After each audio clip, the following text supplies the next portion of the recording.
Last night I was talking with one of my friends who has a career goal creatively, an artistic career goal. He wants a career in music and he's feeling sort of in a rut, and I was talking to him, and what I said to him is something I wanted to say to you guys today, because I think it's a very valuable piece of information and a very valuable mindset to try and have if you or anyone you know wants to pursue an unconventional career path. One of the biggest problems with pursuing an unconventional career path, and one of the biggest reasons most people give up on it and don't follow through and do what their dream job is, whether it be an artist, a rapper, a professional athlete, a YouTuber, is because they have unrealistic expectations. If they want to be a rapper, they want to be Jay-Z.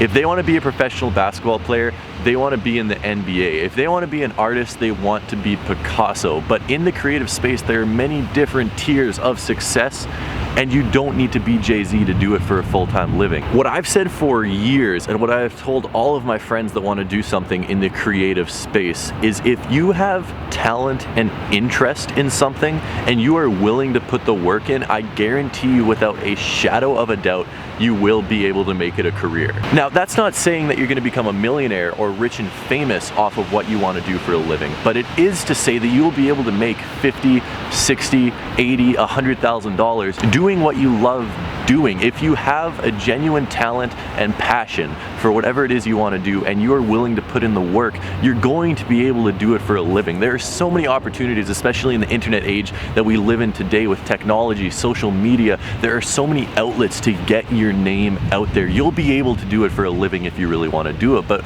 where most people fail is they set unrealistic goals. They want to be Logan Paul, they want to be Casey Neistat, they want to be Kendrick Lamar, and when they can't reach that level of success, they think, screw it, I'm not going to be able to get there, I might as well just give up. The other reason people don't succeed is because they don't realize the amount of work that needs to be put in before you see any payoff. I did YouTube for 2.5 years, never making more than $250, $350 in a month for 2.5 years, uploading consistently, working my butt off, trying my best to get better at YouTube, and I never saw more than a few $100s in a month. That's not a job, that's not a living.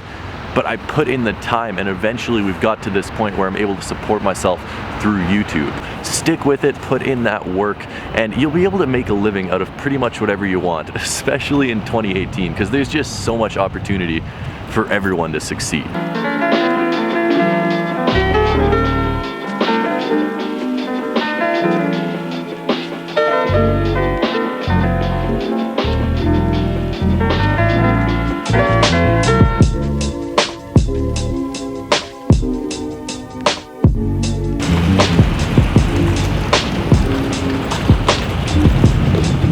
On a side note, it is so nice outside today. I know yesterday I said it was really nice, and the day before I also said it was really nice, but today it's actually positive temperatures. It's like 3 degrees Celsius outside, and it's January 8th, and it's so warm outside. I'm not even wearing my winter jacket today. I get to wear my awesome Fila jacket instead of my boring black jacket. Actually, a lot of you guys were asking where I got that boring black jacket from. I don't know what brand it is, but I bought it from a department store here, and it was like really expensive, except it was it was like $1,000 jacket, and I got it for like $450.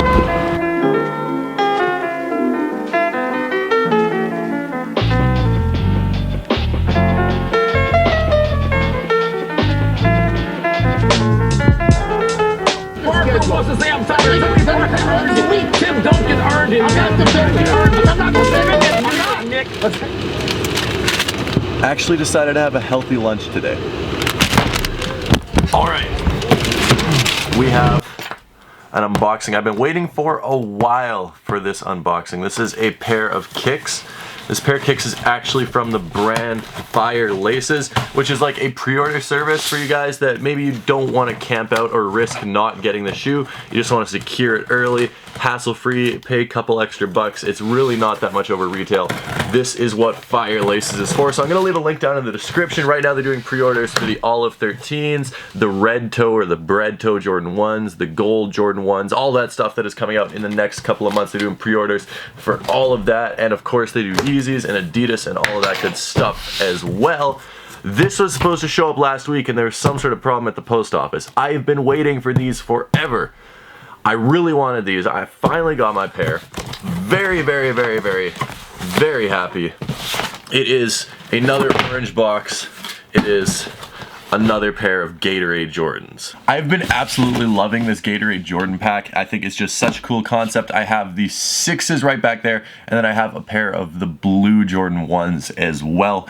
The box is awesome. It says Mike with the Gatorade lightning bolt, and it's in the same font as the Nike logo as it usually is. And then on the inside you have a sweat towel made for James Jones to wave around on the bench. You have your water paper that we have all seen before, and then inside we have the purple Gatorade Jordan 1. So Fire Laces, they get pretty professional with this stuff. They actually shrink wrap all of their shoes. So I am not going to need these shrink wrapped. I'm just going to open these up. Oh, that is a lot better right there. These things look great. This is my second pair of Jordan 1. Oh wow, they shrink wrap both of them. Let's get going here. Much better. All right, so now that we have the shoes out of the shrink wrap and the towel set aside, this is the purple colorway of the Gatorade Jordan 1. I think this is probably the worst out of the pack, but I mean, they're all really, really nice. That's like saying this is my least favorite supermodel. Like, all supermodels look great, except one of them has to look slightly less great than the rest. This would be that. So, I mean, this is still like, I give this an 8 out of 10.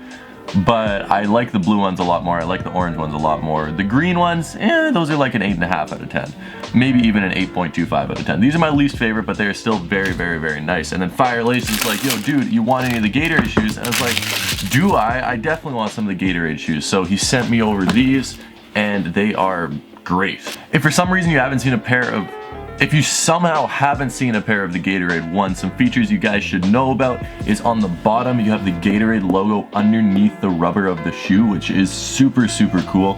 You get this hang tag which has an orange Air Jordan 1 Wings logo, and then also on the other side it has the Gatorade logo right there.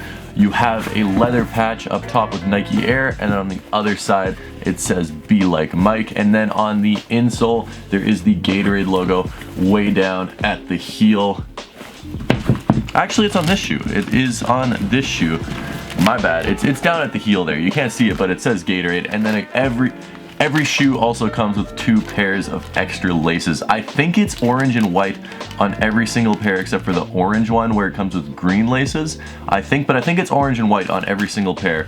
That is basically all the special features you get on this Jordan 1 that you usually wouldn't get on other Jordan 1s. The materials are really, really soft. They're not the highest quality. Like, they're soft, they're gonna be comfortable, they're gonna wear in nicely, but it's not like a super high quality material. Very soft. I'm happy with the use of materials, and I also forgot to mention you have that little Gatorade lightning bolt right there, which might be my favorite touch on the shoe besides the bottom. Where would you rank these in terms of the rest of the Gatorade shoes? There's obviously 2 pairs of Jordan 6s, 4 pairs of Jordan 1s, and a pair of Jordan 32s, so 7 pairs of shoes in total. I think this is the last one I'm going to be getting. I think maybe I'll try and get the orange Gatorade 1s as well, but I'd say the 32s are my least favorite. I put those in at number 7. I put these at number 6. I would put the green Jordan 1s at number 5. I'd put the orange and white Jordan 6s at number 4. I would put the orange Jordan 3s at number 3, the blue Jordan 3s at number 2, and the green, beautiful Gatorade Jordan 6s, the green suede ones, at number 1. So that is my opinion on the Gatorade pack. Very, very cool collection from Jordan Brand. I'm happy I was able to get 3 pairs of them. These are great. I hope you guys have... Why do I always drop shoes? I hope you guys have a great rest of your day. Make sure to hit that like button. Follow me on Instagram and Twitter at TheRealRayRay20 if you are not already. That being said, I'll be back tomorrow with a brand new video.